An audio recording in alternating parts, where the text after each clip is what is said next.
For most of my life, I've experienced poor vision. At least until I was around 18 or 19, I didn't even kind of realize that my vision wasn't so good because I didn't really compare it with other people's very often. And so what I could see became sort of my normal. And what I began to realize is that other people could see things so much clearer, so much better than I could. But it took some years to sort of figure this out. And one time when I really realized it the most, I was sitting in a large hall watching a presentation, and the speaker up the front was referring to some notes on a slide, and I was sort of pointing to them, and other people could read them and follow along. And as I was looking and reading, all I could actually see was blurry images and a blurry presenter up the front. And a friend in front of me actually turned around and said, "Here, try these on." And he passed me his glasses. And I went, "Oh, all right." And I put them on. And when I put these glasses on, it was unbelievable. It actually, for the first time, I began to see what I had been missing out on. Everything just came sharp all of a sudden. I could see everything that was on the screen. In fact, the speaker, I was quite amazed because the speaker had a goatee that I hadn't noticed. He had this very, very short goatee. I could see wrinkles on his face. I looked out the window for just a few seconds before my eyes started to water because the prescription wasn't correct.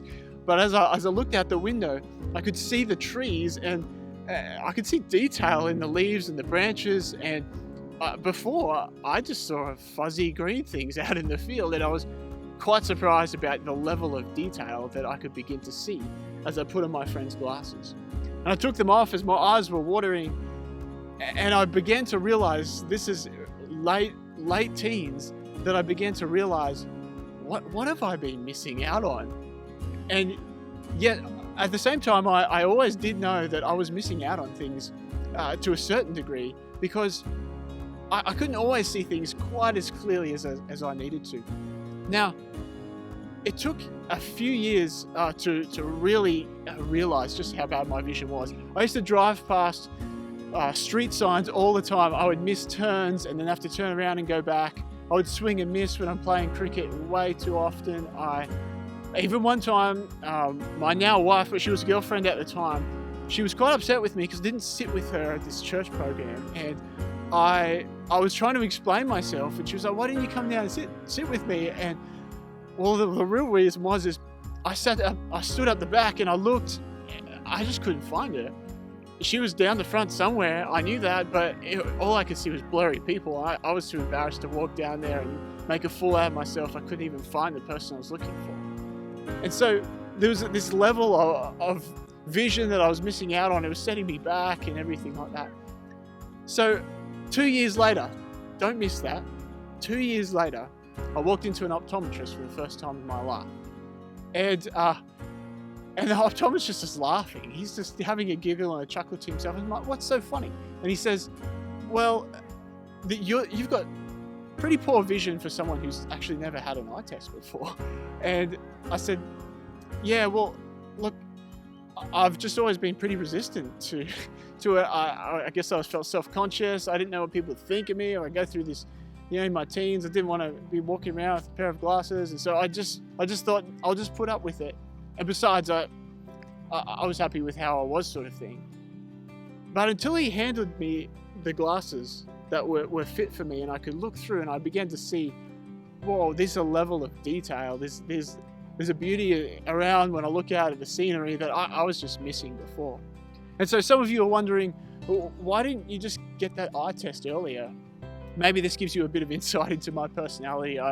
There's a level of resistance that I have to change, to things that are new, to a whole new way of life. And some of you might be thinking, what was wrong with your parents?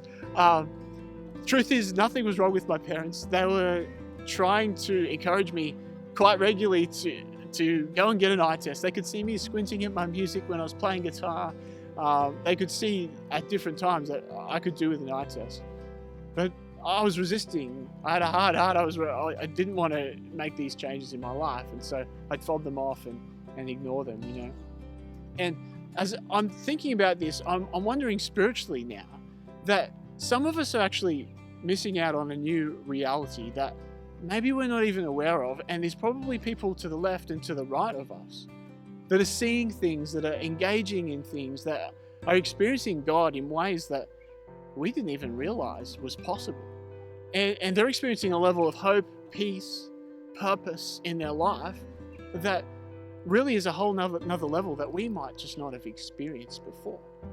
And so I wanted to think about this, and in light of Easter time coming up, on Friday is Easter here in Australia. And I want to ask you these questions: what is it that's sort of holding you back in your life from making changes, from perhaps picking up some new lenses and discovering what God has for you? Is there a level of resistance that's in your heart like it was mine? You know, what does Easter even mean for you? In Australia, we have chocolate, and eggs, and bunnies, and holidays, and time off, and everything like that. But is that really everything that Easter is? And I mean, if you just go and Google what all of that's about, the bunnies and the eggs and everything like that, are you okay with that meaning? Does it have the depth when you're explaining it to your children about what all of this means?